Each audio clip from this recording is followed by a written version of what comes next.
of women in just a single generation.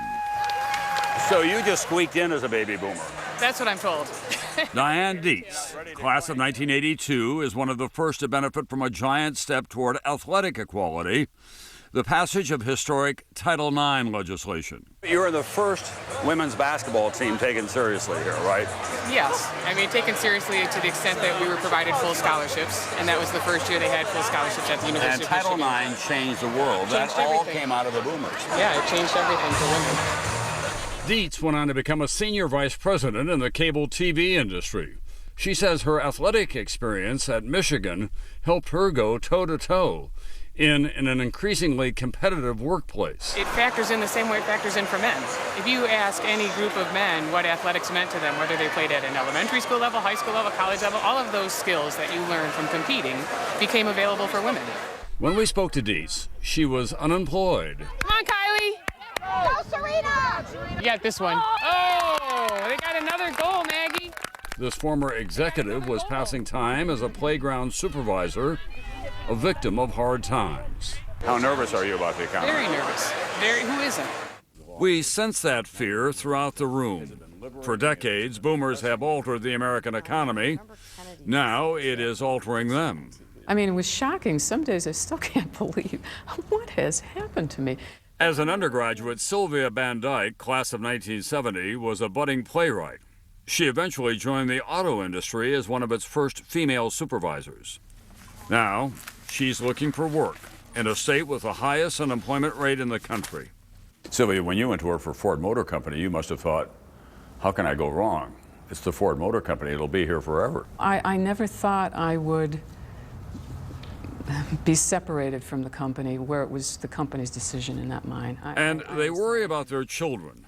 The Elliots have two daughters who recently embarked on careers of their own. Do you think your children will have the quality of life that you've had? At this point, I would probably say no. And I'm not sure we're going to have the quality of life our parents had. After decades of prosperity, many boomers now worry they'll outlive their savings. And they wonder if they may be to blame. Did you have it too easy for too long? That people could get jobs, make lots of money, buy big houses, get the loan. Without question. Think about sending their kids to college. And if you wanted a toy, you just went and bought it. Yes, it was too easy for too long, and it takes something like this, this downturn and sort of this time of life to, I think, get people back on track. You're playing great. It's the best I've seen you play all year. For some boomers, getting back on track means getting back to the basic values of their parents. Kylie's back in. Good job, Kylie. There's a part of me that thinks, hold on, what exactly are we aspiring to? How much is too much? Maybe we don't have to put our kids in the SUV and drive them across the state to play in soccer games in full uniform. Maybe it's okay to go back and play in the backyard with the neighborhood kids. If part of that adjustment brings everybody a little bit closer and having conversation again around the dinner table, maybe not a bad thing. Diane Dietz is one of the younger boomers. The oldest turned 65 in 2011. Here's the puka shells. Polyester your puka shirts, shells. yeah. The 70s puka were shells not pretty. And, A shock for a generation that always enjoyed a love affair with youth. Cheryl, age and economic recessions can sneak up on you. Mm-hmm. Can kind of get blindsided by them. Has this experience of growing a little bit older and witnessing this very sharp economic downturn had a big effect on you? It's had a big impact. I mean, I think about it every day. Age, I think we all look in the mirror and we think, whoa, who's that? I think, geez, I'm 58. When did that happen? You want to trade? Huh? Yeah, yeah.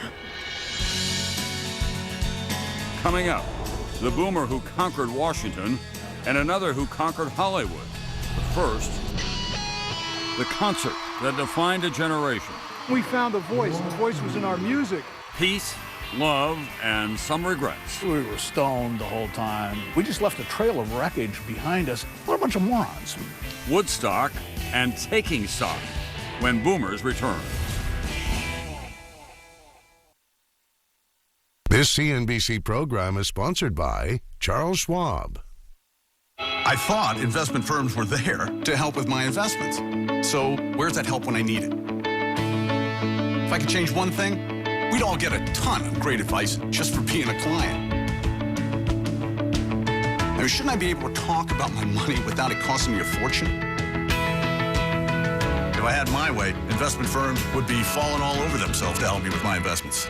At Schwab, investors rule. Are you ready to rule?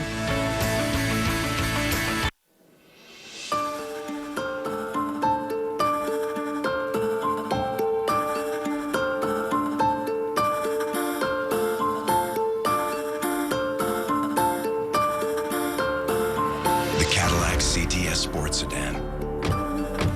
One of Car and Driver's 10 best for the third year in a row. And now, for qualified current lessees, Cadillac announces the new Luxury Collection lease. Hey, can I have the toys? Sure, but let me get a little information first. For broccoli, say 1. For toys, say 2. Toys. The system can't process your response at this time. What? Please call back between 8 and 5 Central Standard Time. He's in control. Goodbye. Even kids know it's wrong to give someone the runaround. At Ally Bank, you never have to deal with an endless automated system. You can talk to a real person 24/7. It's just the right thing to do.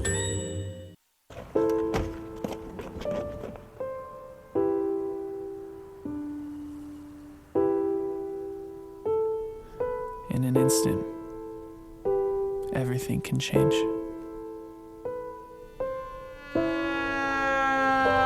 That day, my sister went to the park with her friends, and she never came home. Please, don't text and drive. Michelle, here's the key to your new house. A new car. For you! I'm done! A happy holiday. A new home. I mean, you guys are truly angels sent from heaven. A new organization. Help us continue to help others. Of unbridled greed. An industry that was very reliable was all of a sudden turned into a casino. And arrogance. They sought out every loophole they could in order to profit. They thought they would never be caught. It has evolved to the corporate crime of the century. The inside story of history's greatest business scandal. Enron, the smartest guys in the room. Coming in April on CNBC. I must say you're a cute-looking bunch. Gee, thanks.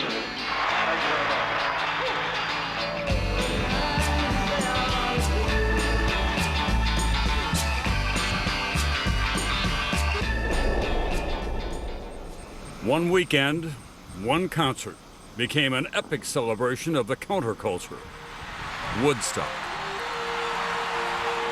3 days of peace, drugs, love, mud, and music.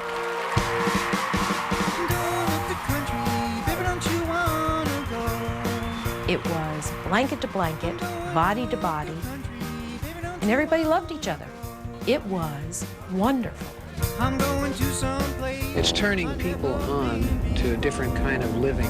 When they heard official warnings to stay away due to the huge crowds, Nick and Bobby Erkeline decided they had to go.